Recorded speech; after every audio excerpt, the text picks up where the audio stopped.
Hello guys, ഇന്ന് ഞാൻ പോകാൻ പോകുന്നത് മാസത്തിലൊരു ഒറ്റ ദിവസം മാത്രം തുറക്കുന്ന ഒരു കോവിലിലോട്ടാണ്. ഇന്ന് ഞാനും എൻ്റെ ചേച്ചി, എൻ്റെ അച്ഛനും അമ്മയും എല്ലാവരും ഉണ്ട്. നമ്മൾ വീട്ടുകാരായിട്ടാണ് ഇന്ന് പോകുന്നത്.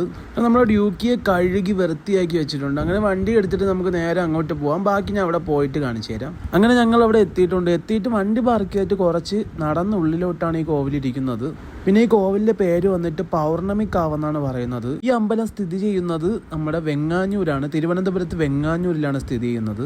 ഇവിടെ പക്ഷെ ഞാൻ എല്ലാ മാസവും വരാറുള്ളതാണ്. പക്ഷേ ഇതുപോലെയല്ല, നമ്മളിന്ന് കുറച്ച് നേരത്തെ ഇറങ്ങിയോണ്ടാണ് ഇങ്ങനത്തെ ഒരു വ്യൂ എനിക്ക് കിട്ടിയത്. പക്ഷേ ഒന്ന് ഇരുട്ടിയിട്ടൊക്കെയാണ് നിങ്ങൾ വരുന്നതെങ്കിൽ ഇവിടെ ഫുള്ള് ലൈറ്റൊക്കെ ഇട്ട് നൈസാക്കി വെച്ചിരിക്കും കേട്ടോ. വിളക്കും ദീപങ്ങളെല്ലാം കത്തിച്ച് ഭയങ്കര അടിപൊളിയാണ് കേട്ടോ കാണാൻ. നമുക്ക് അമ്പലത്തിൻ്റെ അകത്ത് കയറി വീഡിയോ ഒന്നും എടുക്കാൻ പറ്റത്തില്ല. അതുകൊണ്ട് ഞാൻ പുറത്ത് വെച്ചിട്ടുള്ള കുറച്ച് ക്ലിപ്പാണ് ഇതിൽ ആഡ് ചെയ്തിട്ടുള്ളത്. തിരുവനന്തപുരത്തുള്ളവർ മസ്റ്റായിട്ട് വന്നൊന്ന് കാണേണ്ട ഒരു ക്ഷേത്രം തന്നെയാണ്. എല്ലാ മാസത്തിലും പൗർണമി ദിവസത്തിലാണ് ഈ ക്ഷേത്രം തുറന്ന് കാണാൻ പറ്റുന്നത്. ഇവിടെ വന്നു കഴിഞ്ഞാൽ ഒരുപാട് നിങ്ങൾക്ക് ചുറ്റി കാണാനായിട്ടൊക്കെ ഉണ്ട്, ഒരുപാട് കാര്യങ്ങളൊക്കെ.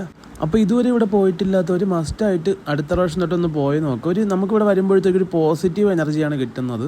പുറമേ കാണുന്ന ഈ ഒരു ലുക്കൊന്നുമല്ല നമുക്ക് അകത്ത് കയറി കാണാൻ പറ്റുന്നത്. ഇവിടെ ക്യാമറ എടുത്ത് വീഡിയോ നമുക്ക് എടുക്കാൻ പറ്റാത്തതുകൊണ്ടാണ് നമ്മൾ ഈ പുറത്തുള്ള ക്ലിപ്പുകൾ മാത്രം ആഡ് ചെയ്തിട്ടുള്ളത്. അപ്പോൾ എല്ലാവരും പോയി നോക്കുക, അഭിപ്രായം വന്നെൻ്റെ കമൻറ്റ് ബോക്സിൽ അറിയിക്കുക. അപ്പോൾ വീഡിയോ ഇഷ്ടപ്പെട്ട എല്ലാവരും ചാനലും സബ്സ്ക്രൈബ് ചെയ്യുക, ലൈക്ക് അടിക്കുക, ഷെയർ ചെയ്യുക, സപ്പോർട്ട് ചെയ്യുക. അപ്പോൾ എല്ലാവർക്കും പുതിയൊരു വീഡിയോ ആയിട്ട് കാണാം. Good bye.